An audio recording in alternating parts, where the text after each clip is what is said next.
Hello everyone, hi this is Mitali. Welcome to evidyarthi.in। चलिए, अब work हमने बहुत अच्छे से अपने प्रीवियस लेक्चर्स में समझ लिया है। Now we are back with another interesting topic, that is energy. अब एनर्जी आपको बहुत आराम से समझ आ सकती है। यहाँ पर एकदम अगर मैं अभी बिल्कुल लो टोन में आपसे बात करने लग जाऊं तो आपका सबसे पहले कमेंट क्या आने वाला है, मैम एनर्जी कहाँ है, पढ़ने में मजा नहीं आ रहा।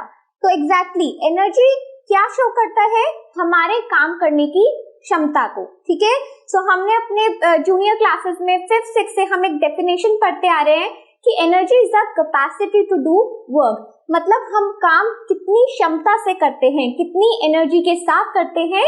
काम से कहीं ना कहीं पे, हमारे वर्क से कहीं ना कहीं पे एनर्जी रिलेटेड होती है। ठीक है, सो हम देखेंगे कि किस तरीके से वर्क के ऊपर डिपेंडेंट है हमारी एनर्जी।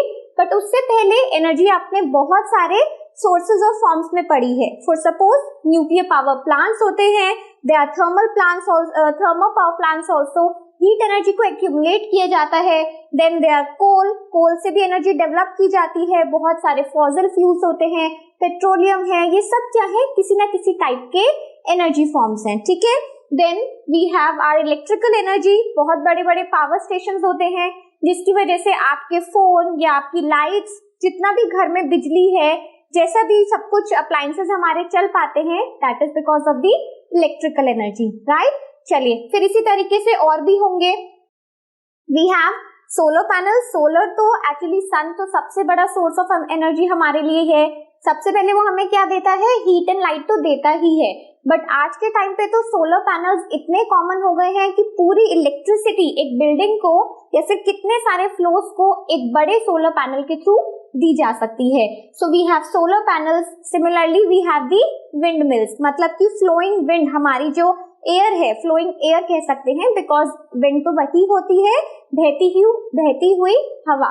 तो उससे हमें क्या होता है, एनर्जी डेवलप की जा सकती है। ठीक है, सो बहुत सारी जगहों पे आपने कॉमनली, हमें कभी ऐसे प्लेन्स में देखने को नहीं मिलेगी, बट किसी किसी बड़ी बड़ी अलग जो शहरों से अलग जगहें होती हैं, वहां पर ये विंड मिल्स देखने को मिल जाते हैं। ठीक है, सिमिलरली वुड से एनर्जी जनरेट होती है। So in our daily life we have so many sources of energy. और अगर अभी मैं आपसे पूछूंगी तो आप भी 5-6 फॉर्म्स तो मुझे कमेंट सेक्शन में बता ही सकते हैं, है ना। सो वी नो कि एनर्जी तो बहुत कॉमन है और हमें रोज न रोज कहीं ना कहीं देखने को मिल जाती है।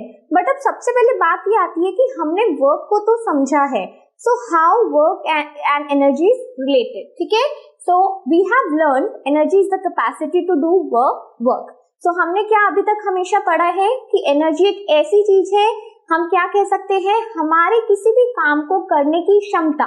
नॉट इवन ह्यूमन बीइंग्स, कोई भी ऑब्जेक्ट कितना डिस्प्लेसमेंट, कितने फोर्स में अप्लाई किया जाता है, मतलब कितना फोर्स अप्लाई किया है और कितना उसका डिस्प्लेसमेंट हुआ है, कितना वर्क हुआ है, कितनी एफिशिएंसी से वो वर्क किया गया है, that is all comes under the energy. ठीक है, so for example, if a person is riding a bicycle, he can apply force on the pedals if he has that energy.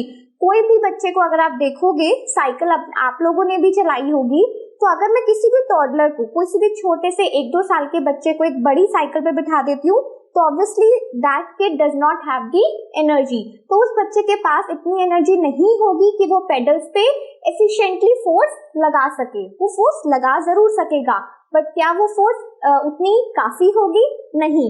तो उतना force लगाना जरूरी है जिससे कि हमारी साइकिल की वजह से डिस्प्लेसमेंट हो। तो यही होगा, if a person is riding a bicycle, he can apply force on the pedals if he had that energy, otherwise the cycle will not move. तो सिंपल सी बात है, अगर उतनी एनर्जी हमारे पेडल्स पे नहीं लगाई गई है तो साइकिल विल नॉट मूव। इसका मतलब है कि एनर्जी अगर नहीं है कहीं पर, या तो एनर्जी बहुत कम है या फिर इक्विवेलेंट टू 0 है, तो हम क्या कह सकते हैं, there will be no work. तो ये बहुत इंपॉर्टेंट है हमारा समझना कि अगर हमारे पास एनर्जी नहीं है, ठीक है, या तो एनर्जी बहुत ही कम है या फिर 0 है, तो कभी भी वर्क नहीं हो सकता है। ठीक है, सो यहाँ से हमें ये समझ आया है कि वर्क एंड एनर्जी कहीं ना कहीं पे डायरेक्टली एक दूसरे के ऊपर डिपेंडेंट है। If there will be no energy, then we said there will be no work. ठीक है, चलिए अब आगे मूव करते हैं। सो नाउ अब यहाँ पर मैं आपके लिए आपके वाला ही जो बचपन में आप सबने, इनफैक्ट मैंने भी ये गेम्स खेले हैं, 7 स्टोन्स, बहुत जगह पे लगोरी, पिट्ठूग्राम, पता नहीं क्या क्या इसके नाम, हर रीजन के वाइज इसके नाम चेंज हो जाते हैं, बहुत सारे गेम्स के नाम चेंज हो जाते हैं। तो similarly we also have a game. अब यहाँ पर किस तरीके से एनर्जी का ट्रांसफर हो रहा है, सबसे पहले मैंने ट्रांसफर की बात क्यों करी, आपके लिए ये जानना बहुत जरूरी है कि एनर्जी कभी भी क्रिएट नहीं करी जाती है, it only changes its form, ठीक है, it is transferred from one form to another. Interestingly आपको ये भी जान के बहुत मजा आएगा कि we also are the form of the energy, हम सब भी एक एनर्जी के ही पार्ट हैं। एक बड़ा यूनिवर्स, पूरे ब्रह्मांड के छोटे छोटे टुकड़े अगर कर दिए जाएंगे तो हमारी टाइप की एनर्जी क्रिएट हो जाती हैं, ठीक है। अब इसी के बाद होता क्या है, यहाँ पर सवाल आपका ये आना चाहिए कि हमारे डेड होने के बाद किसी भी ह्यूमन बीइंग या किसी भी लिविंग बीइंग के डेड होने के बाद क्या होता है, एनर्जी तो डिस्ट्रॉय हो गई, बट ऐसा नहीं होता है, it can be converted into some other form of energy, ठीक है। सो कंप्लीटली थोड़ा सा अलग टॉपिक है, किसी और दिन इसे जरूर डिस्कस करेंगे, बट अभी हम अपने साइंस वाली एनर्जी पे अगर वापस आते हैं तो इसमें क्या होगा, in a game of 7 stones the energy of ball is getting transferred to the stones when hit। तो बेसिकली होता क्या है, हमें पता है कि दूर एक डिस्टेंस पे 7 कुछ स्टोन्स को हम एक के ऊपर लगा के पाइल्ड अप कर देते हैं एंड देन एक डिस्टेंस से एक बॉल को फेंका जाता है। सो यहाँ पर ये जो बॉल है इसके पास एनर्जी है, तभी हमने, क्योंकि इसको एक बहुत फोर्स इस पे अप्लाई करी गई है, दैट मीन्स कहीं ना कहीं पे वर्क डन हो रहा है, ठीक है। सो फोर्स जब हमने अप्लाई करा है, the ball is having some energy, और जैसे ही ये इन फिटों के साथ, मतलब इन स्टोन्स के साथ इसको टकराएगी, कोलाइड करेगी, तो क्या होगा, one energy is being transfer to the another object, यानी कि आपकी बॉल की एनर्जी कहाँ पर ट्रांसफर हो रही है, स्टोन्स में। तो यहाँ पर आप क्या कह सकते हो कि the ball is losing the energy and the stones are gaining the energy, ठीक है। So here the ball is losing the energy and the stones are gaining। So यहाँ से हमने क्या सीखा है कि किस तरीके से एनर्जी अपना ट्रांसफर करती है, it can neither be created nor destroyed, ठीक है। चलिए, so the object, अब हम इसे कैसे कंक्लूड कर सकते हैं, इसको एक बड़े अच्छे से एग्जाम्पल से मैं आपको और अच्छे से समझाऊंगी, बट उससे पहले हमारे पास क्या एक स्टेटमेंट आया है, the object which does the work loses energy। तो बेसिकली जिस ऑब्जेक्ट ने काम किया है, फॉर एग्जाम्पल हमारे प्रीवियस वाले केस में बॉल ने अपना काम किया था, बॉल को फेंका जाता है, so the body which does the work, जिसने काम किया है विल लूज द एनर्जी, ठीक है, और जिस पे काम किया गया है विल गेन द एनर्जी। तो ये हमें हमेशा याद रखना है कि ये लॉजिक किस तरीके से बनता है, एनर्जी ट्रांसफर कहाँ से कहाँ तक होगा, जिस पे काम किया जा रहा है, जिसने काम किया है that is losing the energy, और जिस ऑब्जेक्ट पे काम किया जा रहा है that will gain the energy. अब इस स्टेटमेंट को समझने के लिए एक बड़ा इंटरेस्टिंग सा एग्जांपल देखते हैं, ठीक है। So consider a person driving a car. तो यहाँ पर हमने क्या लिया है, कोई भी हम ऐसे अज्यूम करके चल सकते हैं कि if someone is driving a car तो होता क्या है, चलो डिकोड करते हैं इसे भी। On driving, the person is doing work by applying force on the steering wheel।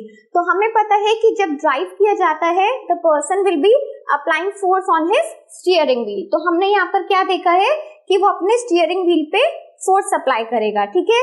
तो दैट मीन्स कि किसी ने एनर्जी दी है, तो यहाँ पर कहीं ना कहीं पे एनर्जी ट्रांसफर किया जाएगा। तो एनर्जी ट्रांसफर किस पे हो रहा है, स्टीयरिंग व्हील के थ्रू किसको एनर्जी रिसीव हुई है, कार को एनर्जी रिसीव हुई है। सो क्या होगा इसके आगे, the car receives the energy and moves forward. तो ये क्या हो गया, वर्क डन हो गया है, ठीक है, क्योंकि एक किसी भी ऑब्जेक्ट पे स्टीयरिंग व्हील पे क्या लगाया गया था, फोर्स अप्लाई करी गई, जिसकी वजह से एक ने एनर्जी लूज करी और किसने गेन करी, हमारी कार ने एनर्जी को, या फिर आप कह सकते हैं उसके इंजन ने, उसके टायर्स ने एनर्जी को क्या किया, गेन किया है, ठीक है, कंज्यूम किया है, एंड उसके रिजल्ट में एनर्जी का ट्रांसफर हुआ एंड वर्क डन हुआ।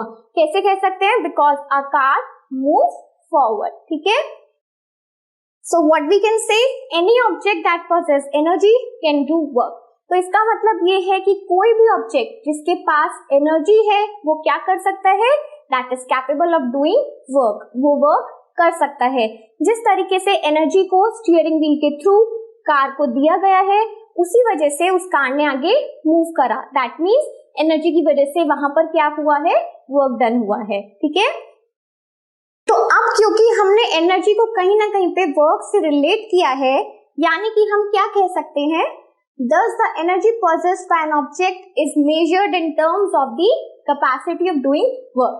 यानी कि किसी भी ऑब्जेक्ट में कितना एनर्जी है, हम कैसे पता लगा सकते हैं कि उसने कितना काम किया है, और how much it is capable of, वो कितना काम कर सकता है। ठीक है, so therefore the unit of energy is same as that of work. इस वजह से हम ये कह सकते हैं कि एनर्जी का जो यूनिट होता है वो क्या होगा, बिल्कुल वही यूनिट होगा जो वर्क का होता है। व्हाई? बिकॉज वर्क क्या है, एनर्जी हम कैसे डिफाइन कर रहे हैं, कितना कैपेसिटी है किसी काम को करने का। ठीक है, अमाउंट ऑफ वर्क डन। तो इसलिए हमने जो एनर्जी के लिए यूनिट लिया है that will be same as that of the work. और वर्क की हमारे पास यूनिट क्या थी, on the name of the scientist James Joule, हमारी जो उसकी यूनिट थी that is joule, represented by J. ठीक है, सो एनर्जी के लिए भी हम सेम यूनिट को यूज करेंगे। सो अभी हम क्या कह सकते हैं, 1 joule of energy is required to do 1 joule of work. तो हम क्या बोल सकते हैं इसमें कि 1 जूल ऑफ एनर्जी यूज हुई है या फिर रिक्वायर्ड है कितना काम करने के लिए, 1 जूल ऑफ वर्क करने के लिए। And I hope you have remembered, जब हमने वर्क पढ़ा था तो जूल को क्या था, कौन सी 2 यूनिट्स उसमें यूज हुई थी, newton metre, because force and displacement work को डिफाइन करते हैं। ठीक है, देखो ये भी हो गया आपका रिवाइज। प्लस यहाँ पर एक छोटी सी चीज और है, it can also be expressed in larger units. तो अगर हमारे पास कहीं पर भी ज्यादा एनर्जी को हमें शो करना है, किसी भी जैसे फॉर सपोज पावर स्टेशन के हमें एनर्जी को शो करना है, बताना है, तो जूल काफी बड़ा यूनिट नहीं है। ठीक है, सो एट टाइम्स हम यहाँ पर क्या करते हैं, लार्जर यूनिट्स को भी यूज करते हैं, and that will be 1 kilo joule. तो 1 किलो जूल कितने के इक्वल हो जाएगा, that would be equals to 1000 joule. ठीक है, सो आई होप आपको एनर्जी का बेसिक कॉन्सेप्ट आपको अच्छे से समझ आया हो। Now moving on with the forms of energy, और इस चैप्टर में हमें कौन सी 2 बड़ी टाइप की एनर्जीज पढ़नी है वो देखते हैं अपने नेक्स्ट लेक्चर में। ठीक है, so up till then keep planning, keep watching, stay tuned with us. Up till then, bye.